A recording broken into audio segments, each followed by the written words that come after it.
And welcome to For The Bounce. I'm Greg Anderson, your host, my co-host Matty Knight. Isn't this absolutely fantastic? Live at the Alma, talking footy, talking sport, absolutely brilliant. Mate, it's great to be here, brand new show for the SA Footballer as well. So, we've got a lot of sport to talk and especially a lot of footy, so it's going to be great fun, mate. We're going to cover Amateur League, the AFL, SNFL, Country footy, of course.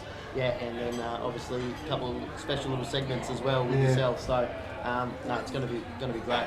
We've got some fantastic guests, and no better, let me tell you, than my good friend Kim Costa. Welcome, Kim. G'day, Ando. Great to be here, mate. Fantastic, isn't it?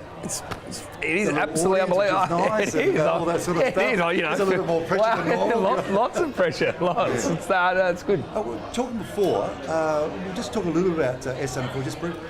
You were actually captain of 2 SNFL clubs, and that's a real rarity. That's I didn't realise that. I know I made you captain at South Adelaide. Can't believe it. But anyway, and then of course you left there, went to Glenelg, and was also captain of Glenelg at 2 SNFL clubs. Yeah, that's right. So thank you for that. Thanks for giving that honour of captaining the club. And then I don't know if you actually the one that sort of was behind me leaving to the other club, or if it was Clay Sampson. I think he actually wanted to be the captain, and I believe maybe got a player revolt and said, look, let's move him on because I want that. I felt that pressure as well, and I reckon that's why now he got you employed at Fleurieu Milk. Exactly. I think he felt that bad and lived with him for that long that now I'm employed by Fleurieu, and he's now my boss. He's now my captain. That's unreal, isn't it? That is. Unreal. It's in full circle. Just quickly on the Fleurieu Milk stuff, and before we get into the AFL and SNFL, you brought some yogurts in. It's new. It's a fantastic range. Tell us a little bit about it, because it's just not your normal.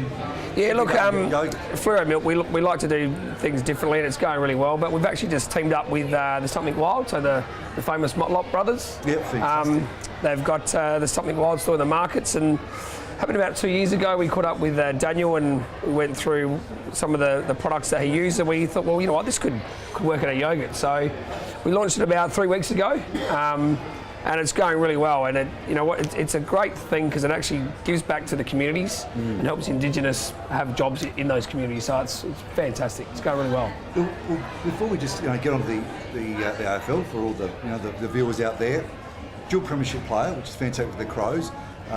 Played 4 or 5 years of Western Bulldogs before you came back. That would have been fantastic.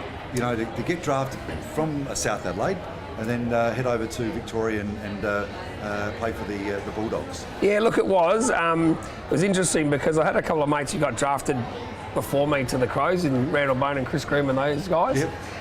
And what happened was, I remember that they had a moratorium on the Crows. Adelaide players getting drafted because the Crows come in 91, and so no one can be drafted for 2 years outside of that.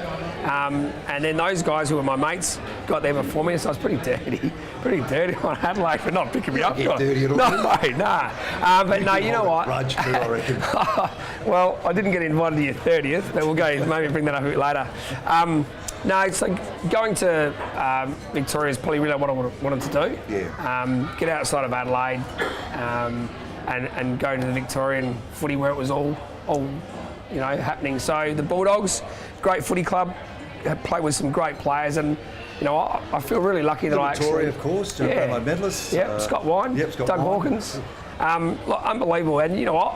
I feel pretty lucky that I played in that era with some absolute legends and superstars of the game, and I think we can still actually enjoy footy and have fun and not have, I suppose, the pressure that they do these days. Yeah. And Kim, you talk about playing in a great era, obviously with the Crows as well. What was some of your best memories of playing footy in that time? Look, I think your best memories are just being around the footy club with all your mates. I think when you finish playing, that's the biggest thing that you actually miss, is playing with all those guys. And there's some absolute legends and characters at the Adelaide Footy Club as well. And that's probably the thing that I miss the most about playing footy. Now, what about the Crows so far this year? Everyone's sort of saying a little bit flat, and I know you've got your finger on the pulse down there, but probably, again, last week, disposal in front of goals at third quarter. Really, they should have probably been 4 or 5 up at the main break. Yeah, look, I don't know about having the finger on the pulse. I just think, in general, the AFL is a little bit weird to start with again this year.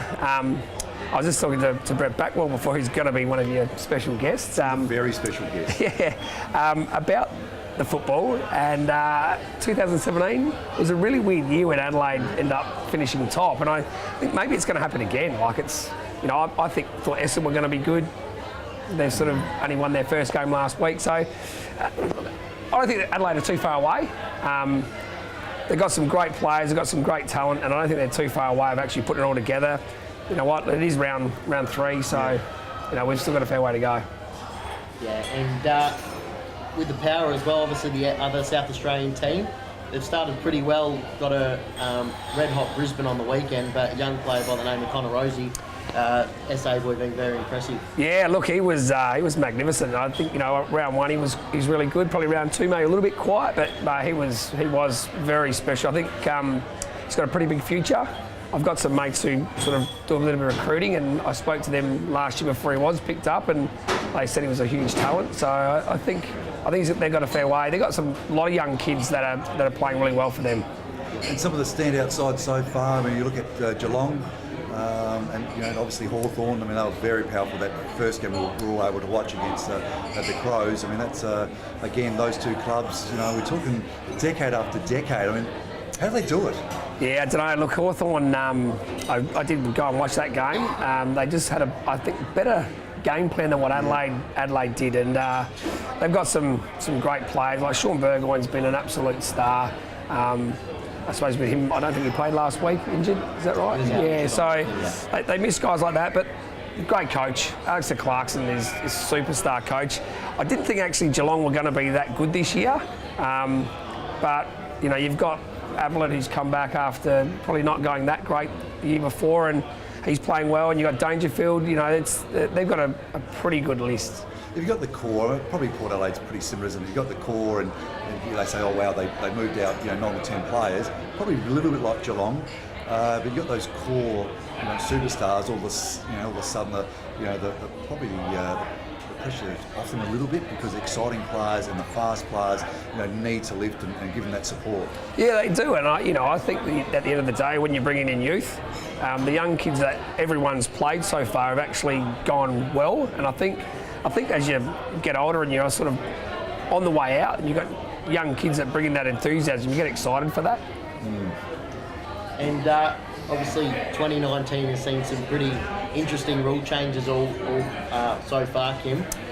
What are your thoughts on them so far? Is there a couple you like, or something you think that needs to be Yeah, look, I just think they muck it around with the game probably a little bit too much. I'm not a real fan of the actual kick-in rule. Purely I think, it's been part of our game since it has. It has. I think it could get dangerous towards the end of the year when you're talking finals. There's going to be guys, instead of sort of maybe making it a little bit rehearsed and taken out of bounds, they're going to rush a point, because if you've got 10 metres and you can take on and without making a mistake by kicking it to yourself, I reckon it could change games. It makes it hard. We'll talk about the SNFL. We've got a break shortly. That all these rules changes is great for the AFL, but how does it fit in when you've got volunteers and obviously a lot less numbers of support staff in the SNFL? So we've sort of come to that. We've got 2 games going at the moment. Yeah, like I said, I'm not a fan of all of them. I think some of them are okay, but look, I'm a sort of, I suppose, a bit of a old-fashioned or realist. You know what? We played footy for the contest, and I suppose at the end of the day, it's getting a little bit away from that. You're not allowed to. I don't think the players. It's a game now, isn't it? Well, it is. It is. I don't know if the players really know what they're doing in bumping and. The one with Scott Lycett. Oh, it is. It's ludicrous. Hogan on the weekend. I don't know. We play football to have contact, and I don't think the guys really know what they can and can't do. That's the question, isn't it? I mean, how confident are players now going 110% of the ball, which you're always told by the coach, and think, well, hang on, if I do go at that cracking speed, am I going to cop a week that nowadays could cost you 10 grand? Yeah, well, you know what? Talking about old teammates, Clay Sampson, the guy who employed me actually. No, so we'll talk about that today, about the rule. When you're kids, you're told to go hard at the ball, get down low, that whole into the knees. Now I think the players have actually gone, right, I can milk this, get free kicks by taking my legs. He took my legs out, free kicks. So I just think there's too many changes. Make it 1 or 2 a year, not 5 or 6. Yeah. Stay with us. We're just going to go for a short break, and we'll just talk we just want to talk a bit about the SANFL. Back short. And welcome back to Before the Bounce. I'm Greg Anderson with Matty Knights, live at the Alma. It's been great so far. Mate, so far so good. Kim's been great and plenty to talk about AFL. Plenty to talk about Kim in the AFL and also the SNFL. And I just want to run through some of the games this week, and that's been sponsored by now Knowles Caravan, which I think you're right. I reckon Neil Kelly's not doing the advertising for Knowles now, and I reckon it might be old coach Nathan Blythe. I reckon you're right, but I love Knowles because he had the same legs as me. Neil Kelly's got the old bent legs, and had a few mates used to take it out and he says, "That's my dad." So you know. Would you all jokes aside, would you have trouble walking out of a caravan with that step? Nah. No. I'd jump I'd out. like to see it. I'd jump I out, reckon mate. years to come, you'll do Knowles.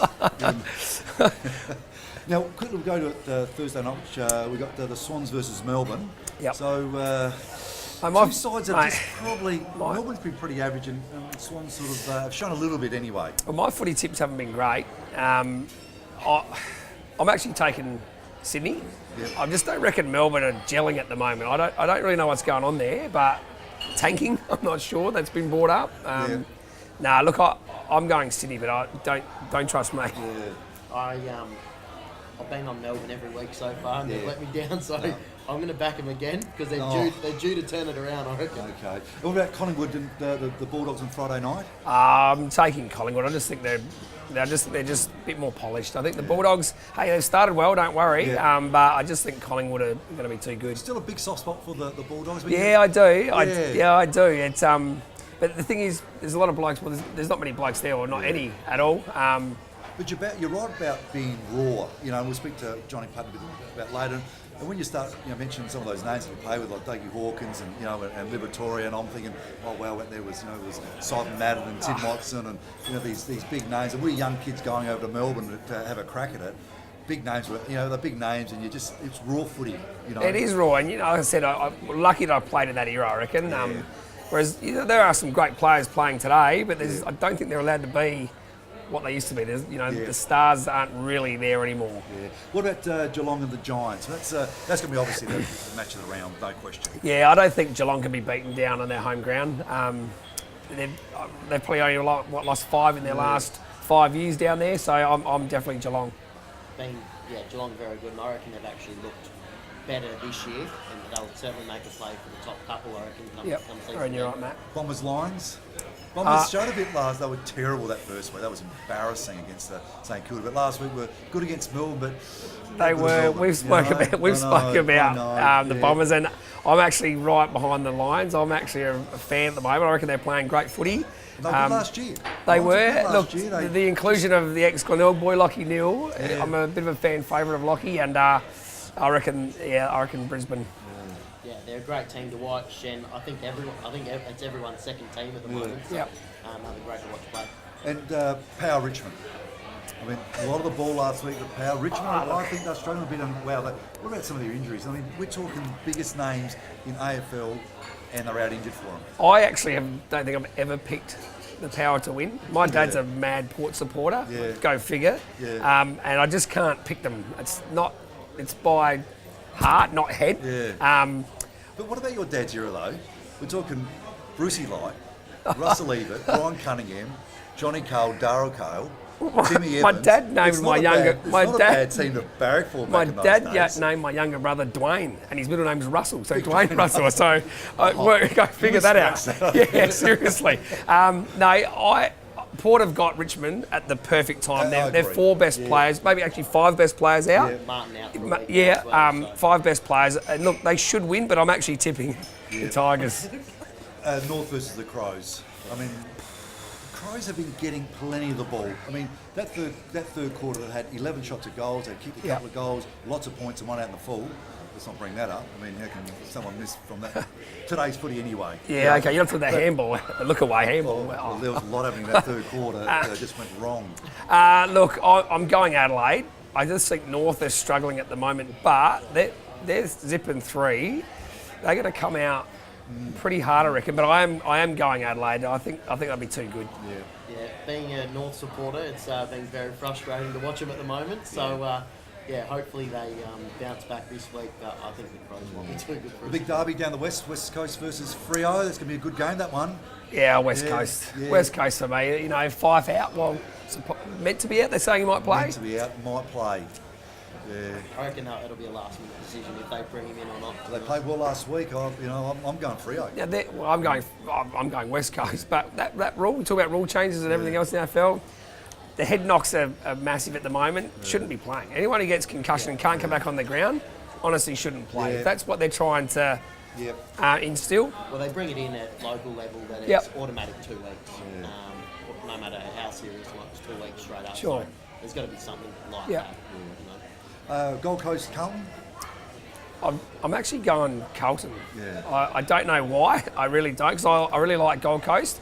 I've watched a few Carlton games this year, and they've actually gone pretty well for 3 quarters. They just can't hold on for 4. Yeah. And I think, you know, Gold Coast have been okay too, but I'm just going to go Carlton. I just feel I'm with they're you. due. I'm They're with due you. for a I'm with win. you. Yeah. Yeah, I'm going to go against both of you. course you I've would been be. watching Gold Coast flat out the last couple of weeks, and they're playing some pretty impressive footy. So whatever Stewie Jew's doing up there, it's working at the moment. St Kilda versus Hawthorn. I mean, you know. Look, I'm not a huge fan of St Kilda at all. And if one of my mates is watching, I'm definitely not going St Kilda. Look, I think Hawthorn is a good. I think they're going to be Real good. deal, I think. Yep. Again. Yep. I think so. Yeah. So. I'm with you there. They'll be right back up the top, I reckon. Right, we've covered all the tips, and of course that's thanks to Noel's Caravans. How does that jingle go? It's You a know it. shocking jingle, mate. You know Can it. you- Say it. No. I reckon Noel's Caravan. We'll get a bit of a sing next week. I reckon. I reckon we should. I want to get the words right. I don't want to embarrass myself too much. No, we'll just touch a little bit on the SNFL. Yep. And we just spoke before about all the rule changes now they're going into, you know, semi-professional. How do you introduce those rule changes into a semi-professional, league? And these players, I suppose, need to know these rules because they're, the future of the AFL. It's just a really hard balance. It is extremely hard balance, especially when these guys, they've got to do a bit of research themselves too because they're actually working full time. They don't get the luxury of playing football full time, so it is difficult. They introduced some last year that I thought were okay. You know, that the out of bounds last touch is probably not too bad. It's it took me a while to get my head around it, but it's probably not too bad. You would have loved it because you were always. I'm taking that another stat. You would have loved it. And I thought I'd be kicking goals as well. But like I said, the kicking one, I'm not a fan of. But SNFL and AFL is completely different when you go and watch. It is a little bit different. There is a little bit more you can get away with in contests and those sorts of things. But They seem to still hold their centre half forwards and full forwards who actually like watching, which is really good. One thing I want to touch on, and you look at the premiership table, and North won last week, but they're still -2. Now, I just don't understand. They sort of got punished last year, but it goes into this year. So if you're a young kid that comes up from the 17s or 19s to make your senior debut, it's going to be pretty hard to make the finals. So you're not really punishing last year for what they did last year. You're punishing a lot of the new players to the club. I just think that it's a big. I thought it was just a really interesting call, punishing for 2019, and they get away with 2008. And obviously they're guilty on something. sure. I really don't know if they got punished at all, to be quite honest. At the end of the day, I don't know. Costa that said that. I don't know what the punishment is. You know what? They win a grand Punishing final. young kids coming to the Well, club. they win a grand final and they got a $10,000 fine, which I'm sure they probably just could have got that out the other table, the draw. But end of the day, Josh Carr as a coach, you've coached a lot of footy. Would you care, honestly, being 4 points behind when you won a flag the year before? Would you really think that's Premierships are, everything, and I was lucky enough to coach Hallett Cove to a premiership. It was one of the best days of my life. Everything's relevant. It was one of the best days of my life. Next year, I don't really worry about that then, but I've got the premiership now because it's very rare you got to win 2 in a row. Correct. And I feel very, Correct. Oh, So- it's probably very lucky. Yeah. You make your own luck too. I know. So, And just quickly before we finish, boys, the question I want to ask both of you: South, 2 nice wins early. How do you reckon they're going to go this year? they'll get beat this weekend against the Bays on Saturday. purely because my son plays down there as well. So yeah. and I look at, I play with both clubs. I played all my junior football with South Adelaide. and I love the football club. Captain of the South. Oh, you're captain of the North as well. Yeah. Look, I ended up career. playing Where are you? my last few years at Glenelg. They weren't as successful as I wanted to be, but I still obviously have a relationship with them because my son's gone right through the juniors, and I still have some mates that I catch up with down there. Yeah, and South, Thanks for so much for enjoying our first show live at the Alma before the bounce. Kimmy, wonderful to see you again. We'll take a short break and we'll be back after. And welcome back to Before the Bounce. Greg Anderson with my co-host Matty Knight. Live at the Alma, isn't it fantastic? It's been great, Greg, and we obviously wouldn't be able to do it without sponsors as well. So we've got Peter Page Holden sponsoring the Adelaide Footy League segment here as well, mate. So, and we've got to say it's the best Holden dealership in South Australia because, of course, Luke Page is in the audience, which is good. So give a wave to Luke. Yeah, good on you. Absolutely, great to have him on board. So Brett Backwell, thanks for joining us. Thanks for having me. Of course, coach of the Prince Alfred's A1 team, premiership a couple of years ago, and you're doing a great job with them. Yeah, great job. Yeah, it's been great. It's been great fun to step out of the AFL and SNFL system and work in the amateur league footy and Div 1. And it's just been great. Great bunch of guys, really strong competition, and I think it's going to be stronger this year. It's just good fun. Yeah. First year, you won your premiership with PAC. That's fantastic. Yeah, I heard you speak before about the best day of your life. And yeah. For me, it's the same. I played 20 years of football at all different levels, and to finally win a premiership as a coach it's an unbelievable feeling and something I'll never forget. And of course, when you got married as well. Yeah. Yeah, that doesn't come close. I'll take the premiership. Is that right? You can tell Beck that. Yeah. Now, Brett, obviously, PAC this year. How do you go in amateur league with the salary cap restrictions that you have? How do you find that as a coach in terms of trying to recruit players? We've got a really strong philosophy around keeping our old scholars. So the club are very heavily invested in keeping the old scholars. It's hard to retain players. Being a successful club with a lot of depth and a lot of players, a lot of other clubs, not to mention any names like Glenunga, that come and steal our players and take them away, our seconds and our thirds, which makes it really hard to compete. So we need to be really good and do things better, supply better facilities, put better programs in place, make it a more enjoyable place to play football so that people actually want to come there. We don't have the money to spend. Are you playing a very sort of similar game to the SNFL as well? I mean, is it something that seems to... Yeah, I guess my back. I want to coach. I want to be successful. I want to go to the AFL. So we'll play a very AFL orientated game. Remembering that it is amateur footy, we're very part-time. So you need to dumb it right back down, but still keep the systems in place and try and educate guys to play the way you want. It's a great league, isn't it? I mean, Div 1, and I coached Div 1, 2 and 3. Yep. And all fantastic. But Div 1, I watched a lot of Div 1 over the last couple of years, and the standard's outstanding.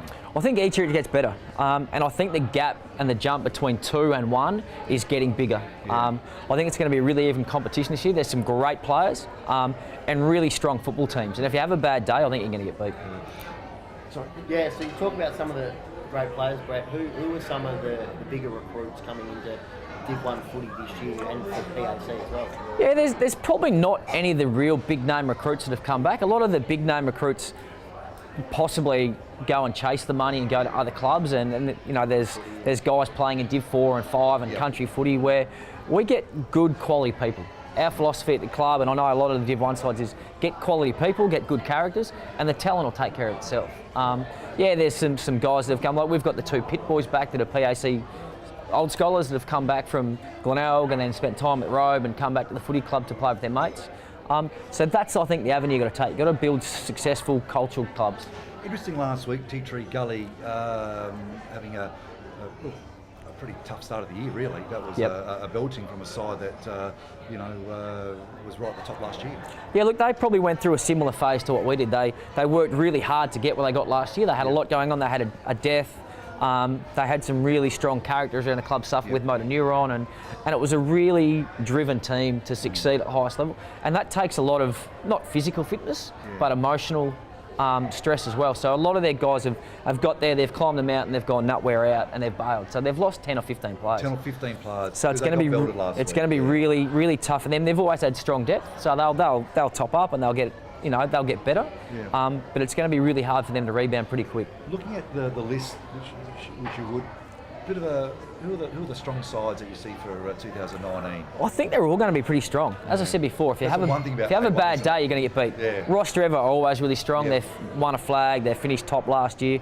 I really like the way Port District go about it. They play a really fast, attacking style of football, and they've got the Carlisle boys back, and apparently they're fit and strong. It's just going to be a really good, even competition. Yeah, that's good. Yeah. Brett, I said it when I saw you walk in, mate. You're still looking very good condition. How come you're not playing footy? Mate, I'm the second fittest bloke in Adelaide because No. Ando over here does CrossFit 3 times a day. Truly, you're a good thing. He's gonna come and play for me. No, I did pull the boots on a couple of times last year. Unfortunately, some boys didn't turn up and I was forced to play. And it's great fun, but the mind can still go, but the body doesn't like to follow. So a little bit of remiss of me as well. I mean, like McGarry Medal with Glenelg, of course, played many years at the Carlton Footy Club, down from Queensland. Queensland. Went to Westies, very successful there. Tried to get poached by a coach at South Adelaide. I tried my hardest, but you wouldn't come. But that's okay. Penny. You went to Glenelg instead, and then you won a McGarry Medal, so that was fantastic. Yep. Now, I know that you went to America. You were on was it Dave Letterman show or something? What's the go about You that? bring this up every time. Yeah, we've done a few silly things in my time and had an opportunity to go and spend time in America, which was fantastic. Spoke to David Letterman, partied a little bit too hard, did a few things that are just still blow my mind, but it was great. So you were actually on the couch with David Letterman. Similar ilk to yourself. Yeah. You know, this goes out to 20, 30 million people every time it goes there, Yeah. I would have thought. But yeah, David Letterman, an amazing icon of not only American TV, but worldwide TV. So I got the opportunity to sit and speak with him and tell my story. And then they supplied some tickets to Yankees games and parties with Lenny Kravitz and New York Jets and Giants. And we had a good time. Yeah, fantastic, obviously, for Football Australia. Yep. For you to be the front man during the interview, and some of the footage was outstanding with you kicking goals at the MCG Noarlunga. and one at Noarlunga as well. That probably wasn't the best balance, having kicking a goal with 90,000 people, then a couple with. I think they saw a kangaroo jump through the back of the scrent. That would have been bloody exciting. Yeah, it is, and I love America. I've just had an opportunity actually to go back to America the end of last year and do a study tour. Went and spent time with the Olympic Village, the Navy SEALs, some of the colleges and some of the pro teams, all based around my coaching and developing my coaching style. So to open up those doors and continue to go back there has been fascinating and something that I really enjoy, and hopefully somewhere that takes me in the future. Absolutely, mate. So you spoke about, obviously a lot of clubs, a lot of the clubs are going to be and how competitive the A1 division is going to be. How are the PAC boys travelling? Are you going to go all right? Yeah, I mean, the start of every year, you're always fitter, stronger, faster, better. You've recruited well. I think we'll be all right. I'm quietly confident. We need to work on a few things. We played a really strong side in Ross Trevor on the weekend, and they were fantastic. Big day for their club, unveiling their new facility out at Campbelltown Memorial Oval, which is just an amazing state-of-the-art facility. So they've done really well there. And I still think, I've watched the tape about 15 times. We controlled 70-80% of the game, made some really costly mistakes, and they hurt us. They made us pay. So we went down. But as I said, you have a bad day, you're going to get beat. And they're a very, very good football side. And as I said, the competition is going to be so even. It's going to be really enjoyable just to see how it pans out. And hopefully, come the point end of the year, we're around the mark and we can do some damage in the finals. You touched on it earlier. I know there was an article in regards to, I think it was in the Advertiser, about you wanting the next steps in the SNFL and the AFL. Have you got an opportunity to work closely with the Adelaide Football Club, which will be fantastic? Yeah, so I've been doing some development stuff with their SNFL top-up players over the summer, and again, it's learning another language. It's working with players, working within the AFL system, learning the way they go about it, and just developing my coaching philosophies and my styles, and learning from those guys. So to Heath Uni and his coaching staff, a huge thank you. But also a really good opportunity to learn and just spend time with other players. Yeah. And so that's something that in the near future you'd like to be part of, SNFL, or still staying also with the AFL sort of line? Yeah, look, I'm open. I just love to teach and help young people. And the time you'd spend on coaching? I mean, Each week? Yeah, each week. I mean, are you Too much, if you ask my really? family. Yeah, so you're reviewing it, you're watching. Yeah, so game, if just a quick run through my week. Yeah. Play all day, basically all day Saturday. Sunday, we're fortunate enough now to have all the games videoed by the Adelaide Footy League, which is fantastic, so you get access to that. So Sunday, watch the game, go back and watch it again and cut stats. So basically I go through and enter every stat for the game. Then I'll go back through it and I'll enter all the video stats, and then I'll cut tape. Then I'll do individual reviews. Then I'll watch it again and pull out team reviews, line reviews, and then just go back and watch it just as I'm watching the basketball or something on TV to put myself to sleep at night. Then you go into the club and then you watch reviews with individual players, and it just never ends. So it's probably too much. I can see where I went wrong, let me tell you. But as I said, I want to go higher. So for me, it's more about my development rather than the players being selfish. But it also helps them and helps us as a footy club. Yeah. Fantastic. Brett, thanks very much for coming on before Anytime. the bounce, and of course thanks to Peter Page Holden and I do need a new Holden. I'm about to give mine back. So Colorado. Oh, beautiful car. Nothing better. Sports cat. Nothing better. Luke, is that right? Spot on. And we'll be back shortly. And welcome back to Before the Bounce. I'm Greg Anderson, live at the Alma Hotel with a very close friend of mine, Johnny Platten. Endo. Welcome. Thanks, Not bad, mate. is it? Yeah, it's Little great, pressure. yeah. I do want to thank my good friend Rachel at Ray White's North Adelaide, because she's Yeah. sponsoring my little segment. My own segment, mate. So this is your segment? Yeah. Wow. On the couch of Endo. I love it. I'm on special. the couch of Endo. I'm the first one. Yeah, the first one. Yep. So Ray White, thank you very, very much for your sponsorship, mate. We talk about a career, and there's probably not too many better. And you look at we've got 258 games, Yeah. a whole heap of state footy, which we'll get to, because we were lucky enough to play many state games together, and some great victories against the old Victorians. Yeah, great days. Plenty of goals, a couple of hundred of those as well. We've got McGarry Medal, Brownlow. It just doesn't stop. Done the AFL Hall of Fame, SNFL Hall of Fame. It's just fantastic. And it was interesting because you went over, I think in 1985, 86 was it? Yeah. And just as we know, as the Rat, that we knew you were a superstar for SNFL. But it's the big league over there. It is. It was Did you big. think you were going to fit in as well as you did? Oh, it was. I don't know. I suppose you always, as a kid growing up, I always wanted to play in the VFL. Growing up, I was a Carlton supporter. Yep. And just one thing which I always wanted to do was to play at the highest level. It was, and it was lucky enough to play in that era through the 80s. Against yourself and your, Kernahan, Bradleys, and Mike. But I thought that the 80s was the pinnacle of SANFL footy. I'm not trying to be sort of big-headed here, but I just thought that the 80s was an awesome side, an awesome era through the 80s. We beat Victoria in the state games, we beat WA in the state games. We were probably classed as the #1 state in football during that early 80s to the mid 80s. Well, I remember Malcolm Blight actually said one of the best teams he actually played in was the 85 state side that we played, State of Origin, in Perth. Yeah.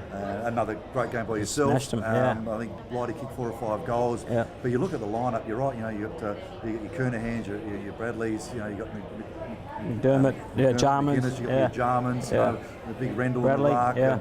yeah. And, so it was a fantastic Huge. side. And all of us were just hanging around the SNFL and week in, week out, playing against each other, you know, and it certainly had a fantastic level at that stage. It was because at that level, I think that guys wanted to play 100 games for their club in the SANFL League. They wanted to play state footy. They they didn't want to leave at the 17, 18-year-old kid where what they're doing nowadays in the draft system. I think the draft system should be around about that 21-year-old who's played probably 3 or 4 years with the SANFL, played 50 games. Finish their schooling, finish their uni degree and things like that, so that they can go into the AFL at the age of whatever, 20, 21, 22, knowing that they've got good base of football. Good base, work sense, and to know about the game instead of just throwing them at 17, 18, where they leave home and they got no idea what's going to happen in the big world. Because when you look at it back in those days, it was interesting. My first game back in '83, I think it was 21,000 against Sturt. You know, it's Peter Motley on the other side, Neil Craig, Rick Davies, and my side, and Russ Leavitt, and you were in the same probably in your first game, having some of your childhood heroes playing on the side, and against household names. You know, they were great grounding, isn't it? Yeah. It's a great grounding, so that's the way it should be. And we had great grounding in our SANFL league. We played in our area. We loved our area. We loved our club, and that's what we grew up wanting to do. And to do that for 5 years, played 100 odd games for Centrals at that stage, played state footy, had a good base. You could go over to Melbourne, really enjoy it, and get the best out of yourself with that. But you fit it in so beautifully as well. Into Hawthorn, obviously the right side. For you personally, I'm sure you had a fantastic team, and you just with the icing on the cake that just gave them this fantastic speed and aggression at the ball. And hang on, premiership first year. It was. I was pretty lucky enough that probably back in at the end of '85, Lee Matthews had just retired. Yeah. So there was a fairly big hole to fit with him being a midfielder, forward pocket, a goal kicking type of player. So I just thought that going to Hawthorn at the end of '85 was a great opportunity for myself. It's opened up a lot of doors. And then premierships would have been four lovely. premierships. Yeah, it was amazing. But I love how you say that. You had the great grounding to really step into a great competition, tough competition. You had great names. We both had great names around us when we went over to Melbourne. But you sort of felt like you'd done your apprenticeship. And 5 you're ready years. to go. Yeah, you were. I was taunted to go over at the end of '84 after winning the McGarry medal, but I thought, look, I'm just under the 100 games. I've only played for 4 years. Lucky enough to win. I did love my Doggies, and I thought they had one more year to see if I can win that first premiership with the Doggies, but unfortunately we didn't. So I finished up staying for one more year. It's the same as Kernahan, Bradley and Motley and these sorts of blokes. They all went over at their 21, 22, 23-year-olds. And, I think, yourself, when did you go? 22. Yeah, same, Nate, 100 games. So Nate did the same. So we had a real good base of our game, and we knew what to expect because we played state footy. Yeah. We had a great base. It was good. It was a good base. And some of the names that you played with, though, I mean, you got Dermot Brereton, Dipper, Michael Tuck, who's one of my favourite all-time players. He was my favourite, and I suppose all those blokes, we had different types of characters. We had blokes who were crazy blokes, who were and they could show it on the fun. field in those days. days. They did. Yeah, they had a bit of character about them, but also we had another crew who were shy, but they were great footballers. They were great blokes. That's what makes the team so successful, because we had different types of blokes playing all at once. And that got the 70, 80,000 every week to the MCG or VFL Park. Because I was actually standing next to Kevin Sheedy when that quarter time huddle when Dermot Brereton ran for us. And so he actually hit my shoulder, basically hit Sheedy's shoulder, and we all go, what's going on? I mean, what a character. Well, it's funny to say that because the rest of the blokes at Hawthorn, they saw Dermot walking towards the huddle. So all the Hawthorn blokes sort of ran quicker to the Hawthorn huddle because they didn't want to have nothing to do it because they knew there was going to be some sort of brawl happening. So which it did happen. It was probably like because he ran past me, I wasn't going to do anything. Probably if Mark Harvey was next to me, he might have done something, but he had a pretty soft Terry target. Danaher, Van Hay, he was a pretty tough man, Dermy. He was tough. Fantastic. Now, you also had a fantastic career playing for Australia as well. You had some great, we called them tests, didn't we? The tests, the Gardy Games, and I was lucky enough to play in pretty much not the first one, but the second one back in 1984. And there was 6 of us from Adelaide. There was Kernahan, Bradley, Motley, myself, Aish and McIntosh. So we were lucky enough to go over to Ireland in '84, and we had a great trip. We were over there for about just under 4 weeks, and it was great. It was not a great opportunity because you don't have the opportunity to play for your country. You sing the national anthem. It's and fantastic. It was great to play in front of like 75,000 people at Croke Park. It was a great experience. Do you think today's footballers miss out on that? I mean, we look at the rugby, and they still talk about the Blues versus Maroons, and it's the one of the biggest game for the season, really, other than probably the grand final.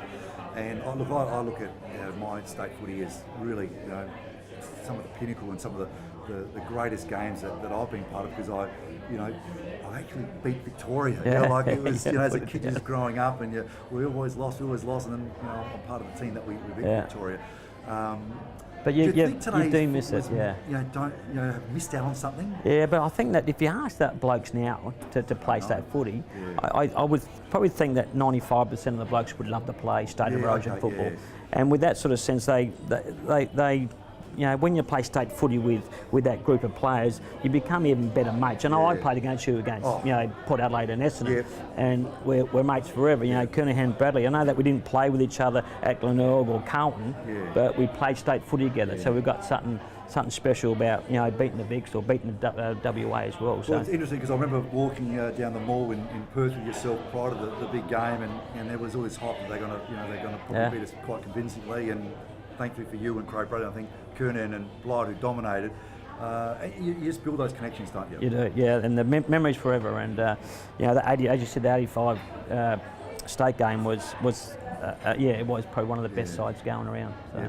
And going back into days with your Centrals, and I love my days at Port Adelaide as well. Some of your great games that you remember.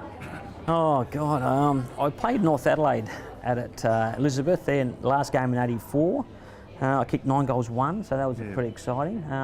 Because I never kicked 9 goals 1. Yeah, 9 goals 1. Yeah, that was the last game in '84, and just sneaking around that little. sneaking around there. Yeah, probably the good thing about it, Daryl Hart was supposed to be tagging me, so I gave it to Hardy during the game. So I don't know. I love the game. So many. The Port game. They closed the gates about 12 o'clock. That's it it. was, I think 18,000. I think the ground only held 15. I think there was a big blue between the two cheer squads at half time. I think we're all there watching that. They happen every week. I think I'm not sure the result. I think it was pretty close, but it was just a wonderful game, and it was South Australia wanted to know who won that game. That's right. I think we're both sitting on the sort of top of the tree then. That's right. Yeah, the Port and Central's games were fantastic. Yeah, they were great days. And when we talk about state footy, one of the my great memories of footy with my dad.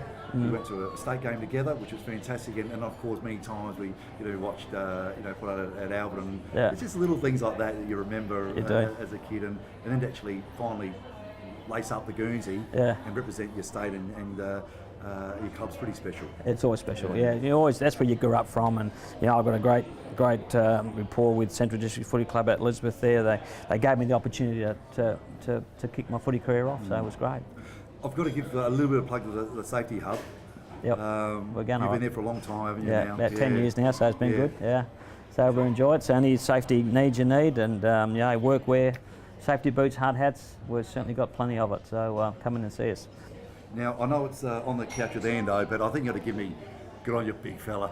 Good on you, big fella. Fantastic. Johnny Platten, thank you so much. It's a real honour to have a chat with you, and thank you for helping me reminisce as well. It's been wonderful. And welcome back to Before the Bounce, live at the Albion. Greg Anderson and my co-host Matty Knight. So far, so good, mate. So far, so good. Episode number 1. That's it, Nat. So far, it's been good fun. Had some absolute amazing guests on so far, so it's been awesome. Yeah. Now we're going to jump into country footy. Yep. Fantastic. I know you've got your finger on your pulse there, which is good. Love my country footy. We're going to be talking money about the Barossa Light.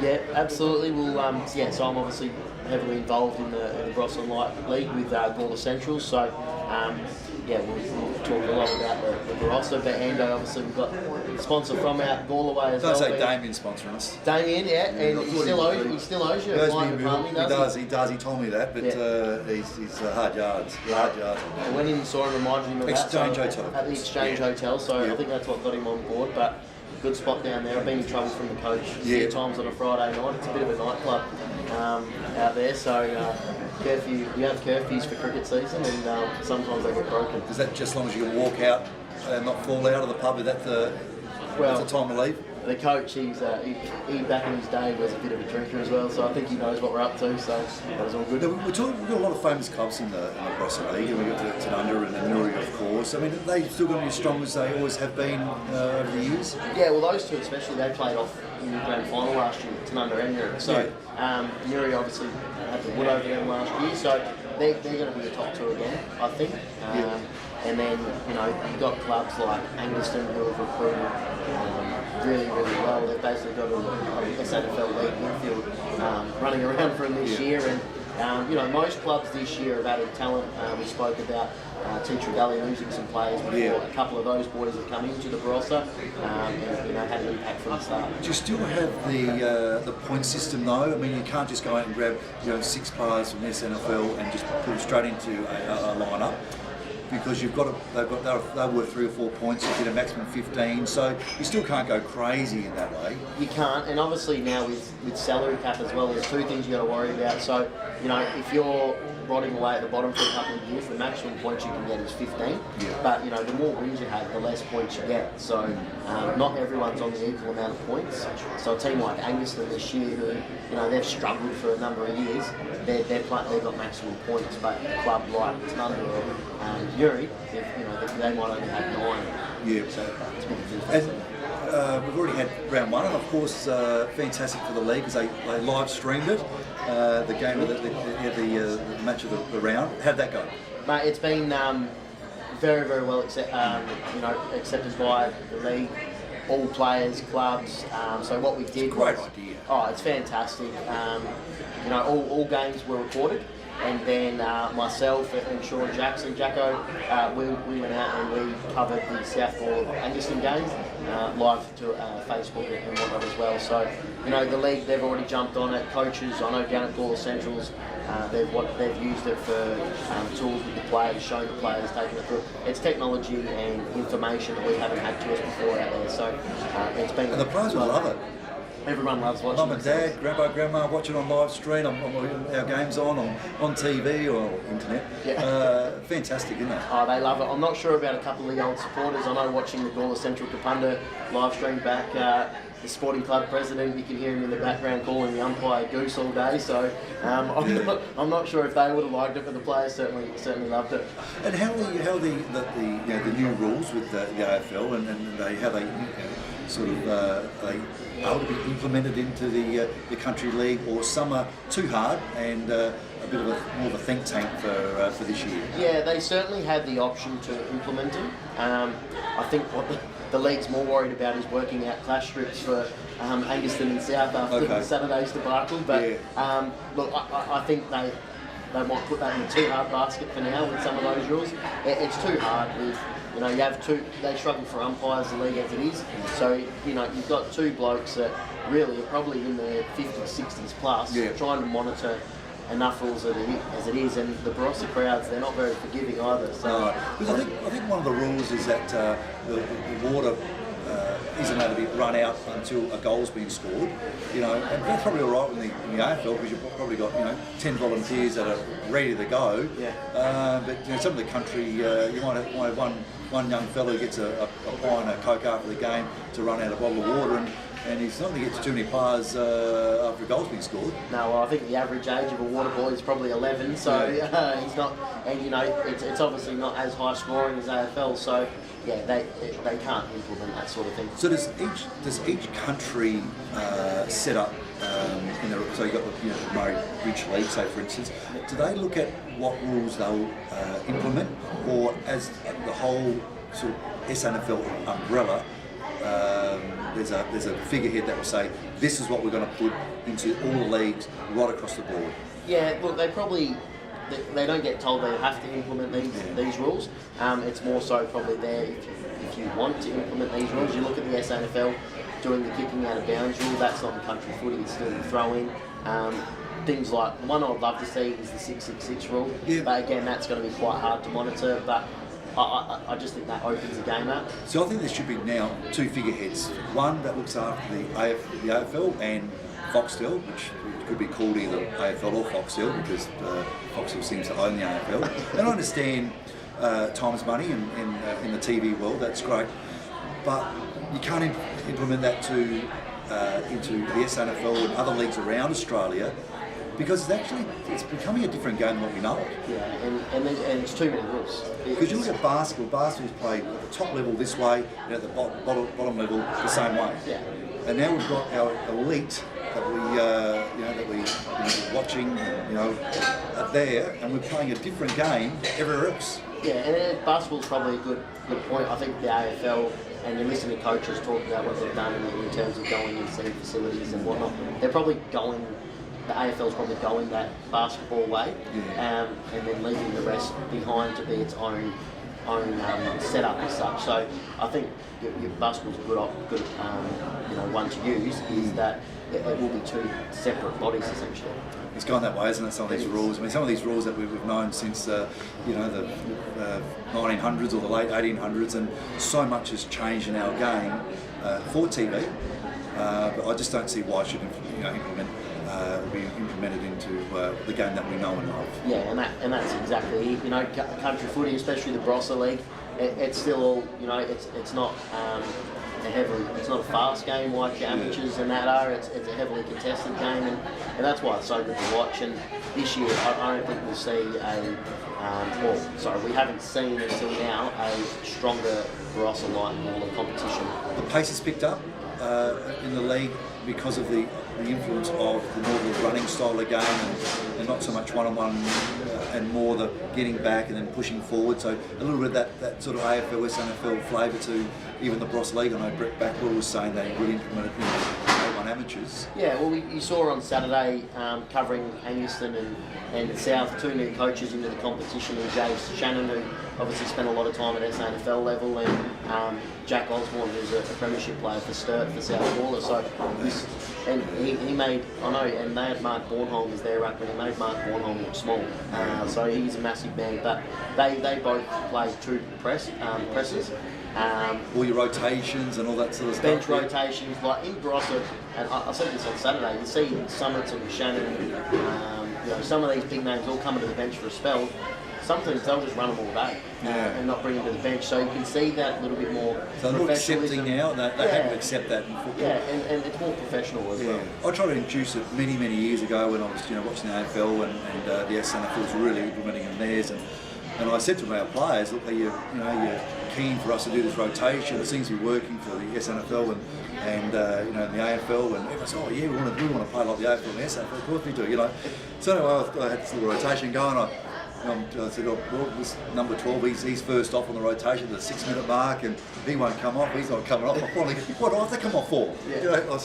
So anyway, after all these years, it's finally accepted. Yeah, that's it. It gets to a stage where they're looking for that breather. But I know sitting on the bench for a while with all the Essentials, the runner comes back with some interesting words for the coach from the players that have been told to come off. So no, it's good. It's good to see the competition really take that next level. And some other big names that's floating around in the country league or the Barossa League. Yeah, there's a lot everywhere. I mean, you look at the Barossa, you've got we've already touched on Osborne, Steve Somerton for Angaston. Actually got tagged pretty well by a 19-year-old on the weekend, took him to the square and kicked 3 on him. So around the ground, it was actually, the young fella did quite well, ended up getting best on ground for South. Wow. But Somerton went to smart decision by Angaston, took him 1 out in the square, pushed everyone up, and ended up slogging And through. that's where he started. Yeah, and he looks a classy operator. You've got blokes Not like... that get Somerton. Oh, yeah, they've got blokes like Steve Rusker, who, he was right around the mix to be drafted through probably 3 or 4 years of 18s through to 21. He's played a lot of footy up in the Northern Territory in the summer as well. So they stopped Somerton. Rusker, I reckon, had 30 to half time. So, big names. Lee Resick, obviously from North Adelaide, a bit of a cult hero down there. Yeah. He's out at Barossa Districts this year. We're a bit stiff at Gawler Essentials. We thought we had him signed, sealed and delivered. So disappointed to see him end up at Barossa. But and we spoke Bornholm. There's Josh Whitwer and Paddy White that have all So played. country footy's just in a big tick at the moment. Oh, it's going to be great, and it's a great time for us. We've got to get some guests on. We've got to get some guests on because I had a little bit to do with Moona Footy Club that won the grand final last year.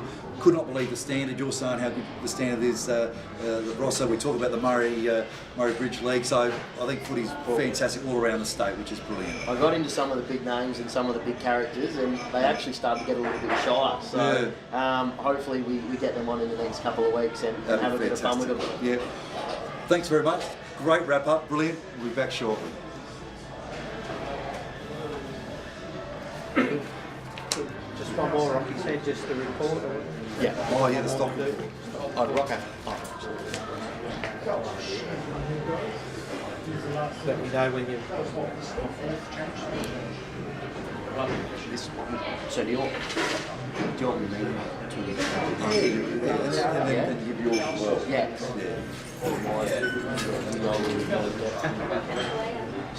See, Spud. See, mate. How's that page going? Page is going true?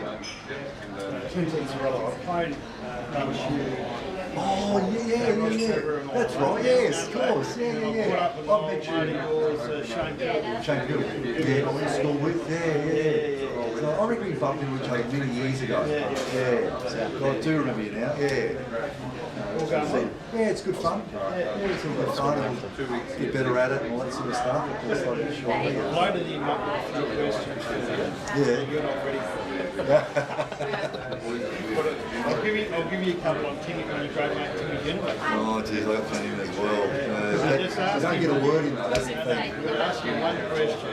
Just say, Timmy, who was the first in the SAFL? Who was the first club to play a premiership? You don't even know it, do you? Under 15? Woodville. No, under 15? No, it was Woodville England team, under 30. Oh, was that back then? Yeah, No, it's not. Yeah, could have been like under 15s. Under 15, and him played at with Jane Fantastic. Under 15s. And Sam Boyd Cup. It was at Seven Oval. Yep. I played in it as well. Yeah, so me and him played for Norwood. Oh, right. And I reckon we played against West Torrens in the grand final. We played Southern District or something like that. We won the grand final. Okay. Norwood won it, and Timmy's wearing Norwood gear. He never say, he hasn't said He won't- he kept that very He bloody kept quiet. it very quiet. You got to bring it out. You got to bring it out. We'll bring it out. And just say, Timmy, tell us the story. You guys right? Oh, Your well. homework? Yep. You happy? Yeah, very happy.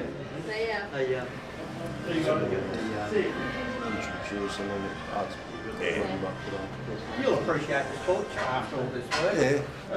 We'll keep going, get your homework. Don't worry, that'd be good. Okay. You right? Yep. Okay, let's catch in. 5, 4, 3, 2, 1, yours. And welcome back to Before the Bounce. I'm Greg Anderson, my co-host Matty Knight. We're getting there slow, so it's been a fun show. It's been Isn't it great. great having like a little bit of a live audience at the Alma, which is great. Thanks, Roo. No, it's been beautiful, mate. Yeah. Looking forward to it. Now we've got the stock report, which is a very interesting segment. I like it. It's sponsored by my good mate David Pittman and from Taylor Collison. So thanks, Pitto. It's nice to finally get a little few dollars out of his pocket, because I'm telling you that's hard at the best of times. But tell us a bit about the segment.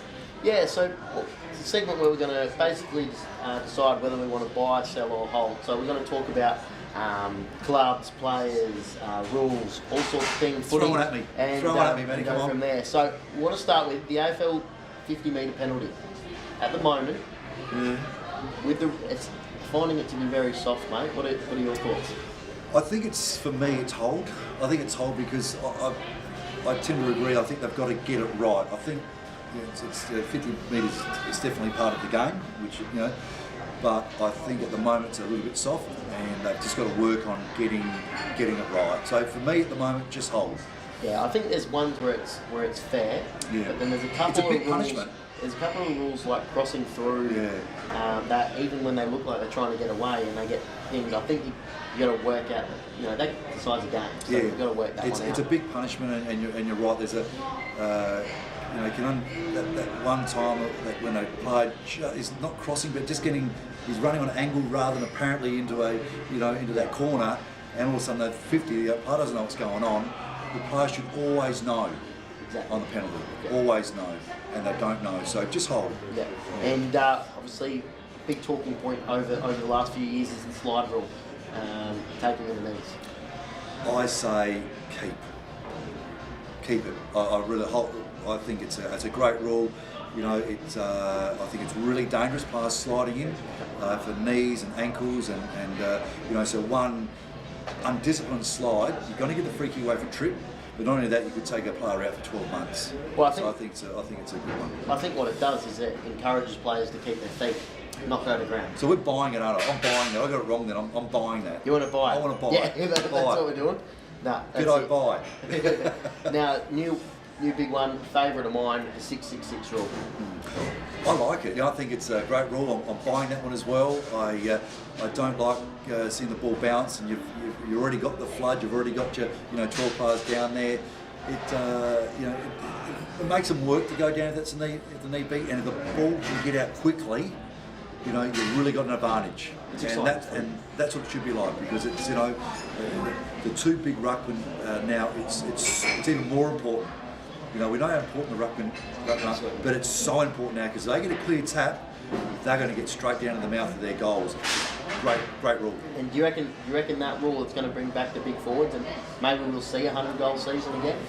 Well, you'd like to think so, because you do miss the Locketts and the Modras and the Timmy Evans, my era. You do miss that, and if you can get that tap, you can get it down to your own ballers, and they're going straight to full forward, and it's I think it's going to again perhaps bring in what we've always known as a real exciting part of our game.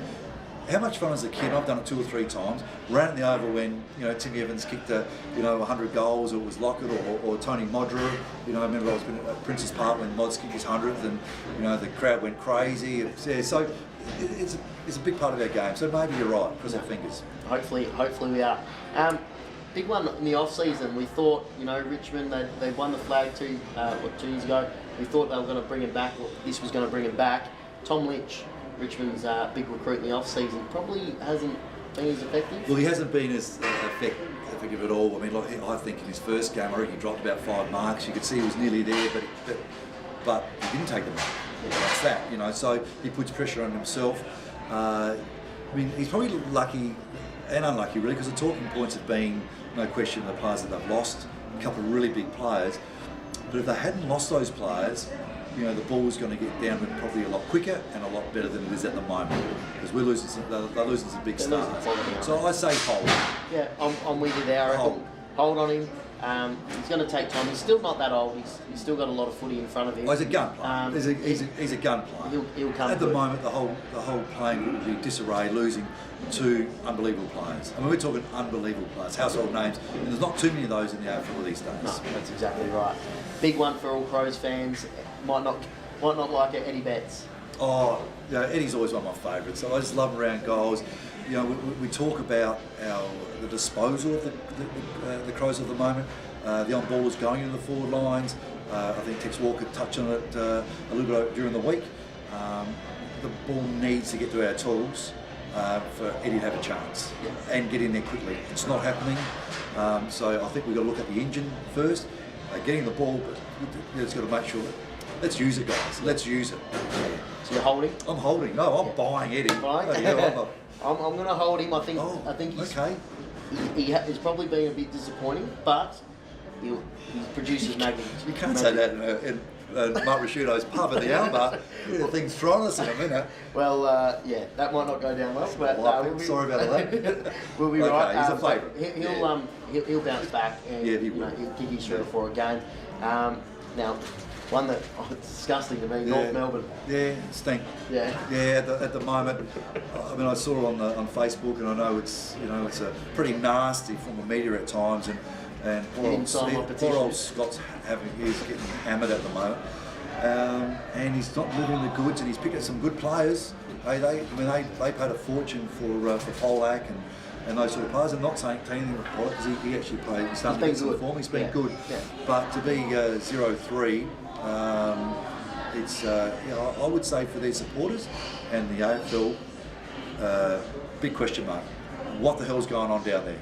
Well, I agree. I obviously watch them. I'm very, going selling. very closely. I'm selling. I'm with you. Selling. I'm selling down the Tassie. And I know you're a supporter, but you've had enough of North Melbourne. Had enough of just being average. Just Being average, around the yeah. Right. And but the thing is, you've at times you've got the team. Everything's just falling into place, and you still can't make an impact as a club. Oh, we got blokes like Mason Wood that shows glimpses and doesn't come on. Blokes that just burn the footy, tomorrow, and Yeah. I think Goldie's probably, struggling as well.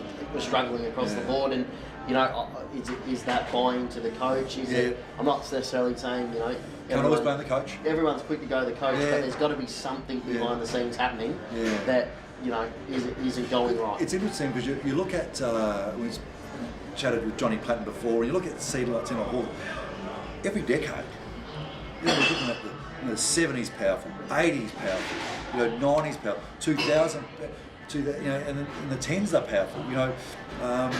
North Melbourne just, they had their little periods where they're very strong, but never consistent.